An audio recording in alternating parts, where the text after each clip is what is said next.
It is the Hoffman Show on a day, April 13th, 2023, that you will likely remember for the rest of your life. What's up? What's happening? My name is Craig Hoffman, and after 24 years, nearly a quarter century, and more than a quarter of this franchise's rich history, Dan Snyder is on the verge of being gone. As first reported by Sportico, Snyder has agreed in principle to sell the Washington Commanders for $6 billion to a group headed by Josh Harris that also includes Mitchell Rales and NBA Hall of Famer Magic Johnson. He is, Snyder, undoubtedly the worst owner in the history of this town. He is probably the worst owner in the history of the NFL. He is one of the 10 worst sports owners in sports history, and a quick search of the internet has him pretty consensus in the top 5. Worst here, though, is multifaceted. It is both on the field, off the field, and very off the field. On the field is obvious. Washington has mostly stunk during Dan Snyder's tenure, and much of that lack of success is unusually attributable to Daniel M. Snyder and the ownership level. Almost immediately it started with Charlie Casserly's departure, to the big-name signings that failed miserably, to a coaching carousel that can only be described as a carousel of failure. That cycle merely repeated itself endlessly outside of the Joe Gibbs 2.0 era. Norv, Marty, Spurrier, Zorn, you know the drill. By the 2010s, he found a different way to interfere, which shaped his second decade of ownership on the field, personally screwing up the quarterback position. Hey, look, new trick. First, it was Donovan McNabb. Then it was giving up an unheard of return for the number 2 pick to take Robert Griffin III, and then empowering Griffin to be the most powerful person in the franchise instead of the 2-time Super Bowl winning head coach that you had hired to run the football operation. And unbeknownst to the time, in doing so, you were alienating a top 5 future coach in the league. Obviously talking about Mike and Kyle Shanahan, if you haven't put that together. It turned also the most magical, successful year of Dan Snyder's ownership, that 2012 season, into something that we look back at as the start of a disaster. Kirk Cousins was there to save it, though. And then Dan messed that up. While Bruce Allen was the one playing hardball, Dan was the owner of the team. He could have stepped in and gotten a deal done with Cousins. He didn't. Kirk walked as soon as he could. The Alex Smith trade was made from the top, whether it be Bruce or Dan, without real consult of the football folks. And while Alex's injury turned the tide of the franchise in a way that no one could have seen coming, no one thought the trade was a smart move at the time, and there was a clear ceiling that was below the stated goal of returning to glory, even if Smith had never gotten hurt. It was Dan who pushed to draft Dwayne Haskins, if not just pulled the trigger on it himself. I know this for a fact from talking to people who were in the room. He repeated the same mistakes he did with Griffin, too. And if that wasn't enough, a lot of folks will tell you he's repeated many of those same mistakes with Chase Young, a non-quarterback and much less controversial draft pick at the time, but someone who perhaps was given too much leeway and in turn might feel exempt from the larger culture many of the good football people have tried to build. And that enough would make today something worth celebrating. That track record alone of mediocrity at best, debacle at worst, and the uncanny ability to cycle through it in a wide variety of different ways is reason enough to be happy that Dan Snyder is soon to be no longer running the franchise. But if we're being honest with ourselves, that's just the surface. That's the frustrating but non-embarrassing stuff. Nevertheless, the truly dark. A quick rundown of off-the-field missteps. July 2000. Snyder makes Washington the first team in the NFL to charge fans to attend training camp practices. $10 admission, $10 parking. Come watch us practice. September 2001. The team sells Pentagon flag hats at $23.99 a piece for profit and also adds a mysterious $4 security charge after the tragic events of September 11th, according to a report from Washington City Paper. Another part of the Washington City Paper expose on Snyder documents how the team sold bags of peanuts at the stadium originally intended for distribution on Independence Air, an airline that went defunct the year before. That was September 2006. Fast forward to October of 2008, when Snyder, through WFI Stadium Incorporated, files one of his 125 lawsuits against season ticket holders who were forced to default on their 10-year, $5,000 agreements after being hit hard by a 2-year recession. According to the Washington Post, they were sued for a total of $3.6 million, with the team ending up winning $2 million in judgments. That comes despite Snyder's claim that there were at least 200,000 people on the season ticket wait list at the time. We'll skip over a couple of embarrassments. Let's go September 2010. Snyder and Allen go against the league directive to not use an uncapped season for future salary cap advantage. The result is a $36 million cap penalty, a hit to be taken in 2012 and 2013. But at least Dan got to do that one with his good friend Jerry Jones. Yay! Ugh. Over the next decade, Snyder continues to employ and empower Allen through multiple power struggles. Scott McLuhan, remember him? Brian LaFemina, remember him? And that all happens despite the fact that there are multiple embarrassments, mostly attributable to Bruce, if not Dan, on and off the field. The fan base plummeted, and poor business and football decisions compounded to turn FedEx Field into either an empty, lackluster environment or an opposing team's home game, depending on the weekend. Through it all, Dan rarely granted interviews. He never felt the need to be accountable. He hid, as he has until this very day, rarely ever speaking in public. And on the rare occasions he did, he stepped in it seemingly 100% of the time. Truly uncanny. From the put it in all caps, I'll never change the name, to Happy Thanksgiving, he somehow lived up to being exactly as much of a failure as we all thought he was. And somehow the exclamation point of proverbial poop on his shoe was his last ever public statement as Commanders owner, when he told a Maryland Gaming Commission after acquiring Carson Wentz, "Hey, we finally have ourselves a quarterback." Chef's kiss. Perfect. No notes. And with just all that, today would be celebratory. No more embarrassment? Great. Getting rid of someone who is objectively terrible at the job and running the business? Fantastic. Worthy cause of celebration. But today is more than that. Today is a championship level celebration mixed with an incalculable amount of relief. Because Dan Snyder's ownership was more than bad. Dan Snyder's ownership was dark. There is zero question Dan employed bad people. Lots of them. Those people harassed and belittled employees who worked under them for over 2 decades. There were the senior executives that consistently made comments that were demeaning and dehumanizing, mostly to women and often in ways that would qualify as sexual harassment.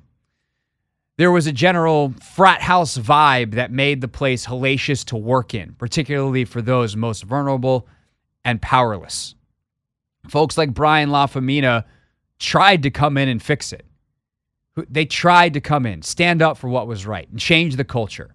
And they were repelled like a foreign substance entering the body, ultimately rejected rather than allowed to do the things that would actually change Ashburn for the better. And these actions had victims. These victims had real emotional trauma. Some are still dealing with the consequences. There were tears and ruined careers. Some were lucky enough to survive and graduate to better places, but imagine even what those survivors have to carry with them. Nevertheless, those whose lives changed entirely because of what they experienced. This includes at least 2 accusations of sexual assault directly levied at Dan Snyder. And while it is impossible to know the truth with 100% certainty, and Snyder denies the accusations, statistics say that men are more likely to be assaulted themselves than to be falsely accused. And considering Snyder's litigious and combative nature, it's no surprise that we didn't find out about these accusations until years later, and any details of the 2009 accusation that was settled for $1.6 million are wrapped under a non-disclosure agreement. Ultimately, it adds up to today being great. Today is the day that generations of Washington fans have been waiting for, a day where they no longer have to feel embarrassed by their owner. While some were able to separate the team from the rest, many fans wrestled with the moral conundrum of rooting for the organization that allowed all of this to happen. And frankly, it was a question I asked myself a lot the last 3 years. How do I possibly talk about the football when all this other stuff is way more important in the grand scheme of life? Am I sports washing truly heinous behavior by debating again, for what feels like the millionth time, who should be starting at quarterback next week? Well, as of today, for the first time since that first Washington Post story dropped, we don't have to ask ourselves anymore. And that is liberating. We can simply ask, who's the right guy to start at quarterback? Probably save that one for next week, though. Got a lot more to talk about today. But it's why this fan base is indebted to the people who fought back forever. This does not happen without Melanie Coburn. This does not happen without Megan Imbert. It does not happen without Rachel Ingleson. It does not happen without Emily Applegate, the first person to put her name on accusations, the spark that started the fire that ultimately led to Snyder's ownership flaming out. In the weeks leading up to this moment, there were two things that I couldn't get out of my head, and both are versions of the same statement. It just didn't have to be this way. First, this never should have happened in the first place. Jack Kent Cooke died in 1997, and by 1999, the NFL was tired of having a team in limbo. Snyder was originally a minority partner trying to buy the team, but after the original majority partners dropped out because they weren't going to be approved by the other owners, the NFL pushed forward with Dan Snyder. The thought was that he was young and he would help push the league forward. A closer look, perhaps, could have seen that Snyder was mostly a failed businessman.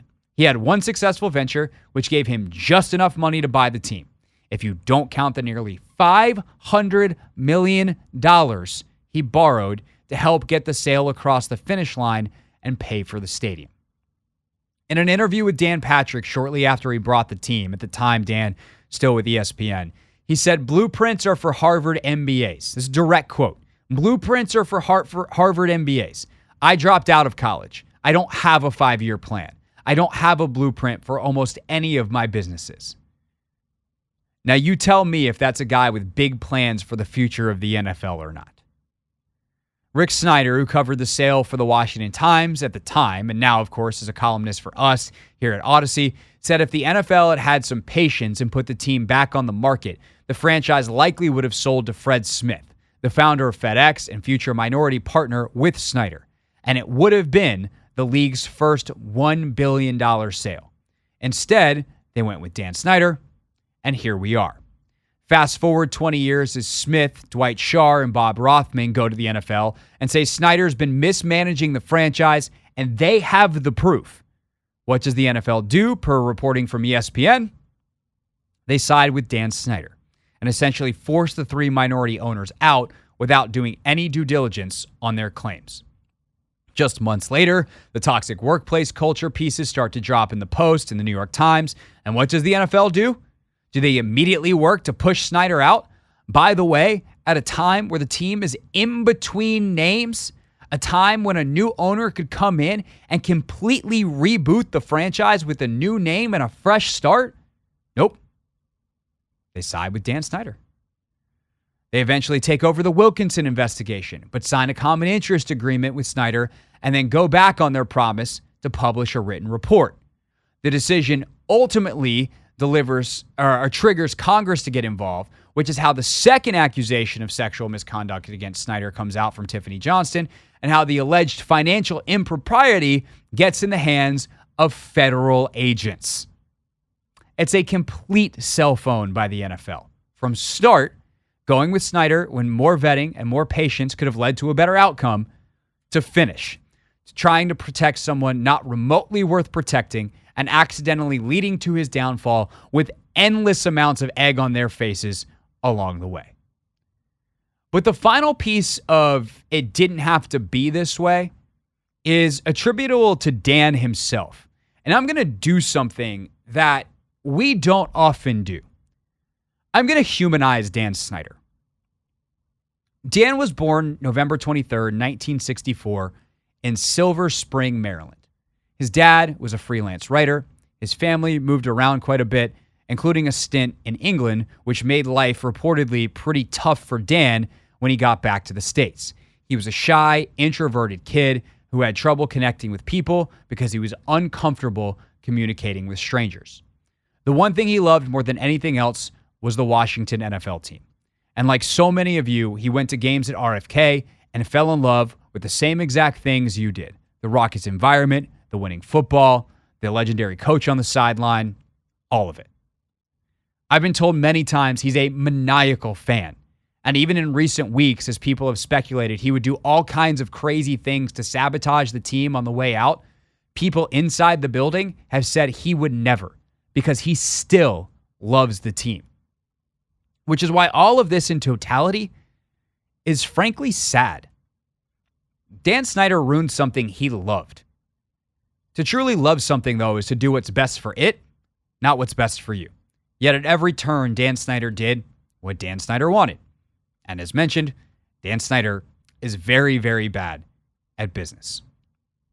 I don't think it takes a psychiatrist to know there's some inner child stuff going on with Dan when it comes to this team. A kid who felt ostracized and had a hard time connecting with people could now have any of his heroes pick up the phone because he owned the team. Better yet, he got to be in charge. He got to have power. Instead of screaming from the stands about how the coach was a bum and the play calling stunk, he'd just send ice cream to the coach's office to remind him that Dan doesn't like vanilla. And then eventually he'd fire him. Rinse, repeat, minus the ice cream. Dan loved that he could have players, coaches, and other owners on his yacht. He loved being the man. That has to be part of why he kept his circle so small. Anyone who could pop the bubble that he wasn't actually the man, but instead an extremely problematic failure, wasn't allowed in the bubble. Actually, someone recently told me that Dan was shown financial figures in the last few years of just how bad things were for the franchise, and he absolutely lost it. Threw a full-on temper tantrum child fit. Couldn't believe them. People have been scared to tell him because he's so combative and lived in such an alternate reality that these figures of the team he owned were new to him, and yet despite all the obvious evidence, hard for him to believe. And it just didn't have to be this way. If Dan Snyder had an ounce of humility to him and tried to hire people who were good at the jobs he hired them for, if he had treated people with respect, if he had the dignity to look at himself, to see the early failures that so many owners make, and make corrections instead of repeating those same mistakes, we may not be here today. But we are. And we're here with a litany of tragedies, big and small, in our wake. 24 years of Washington football, over a quarter of this team's storied history, all but wasted. Careers of players, coaches, and staff forever altered for the worse. Relationships with all-time greats like Trent Williams soured to the point of no return. And all of it because no one had the foresight to think that a 34-year-old businessman with little track record of success and nowhere close to the funds to buy the team might not have been such a good idea. It didn't have to be this way, but it was. And now it's over. It's over, DC. Dan Snyder has agreed to sell the Washington Commanders. The price reportedly around $6 billion, somewhere between 5.8 and 6, depending on which report you look at. It'll go to Josh Harris, who is older and has a pretty impressive track record, not only of business success, but sports ownership success. And so it appears the nightmare is finally over. What's up, kiddos? It's your boy Clinton Yates from ESPN. It's the Hoffman Show on the Team 980. Tell your mama I said what's up.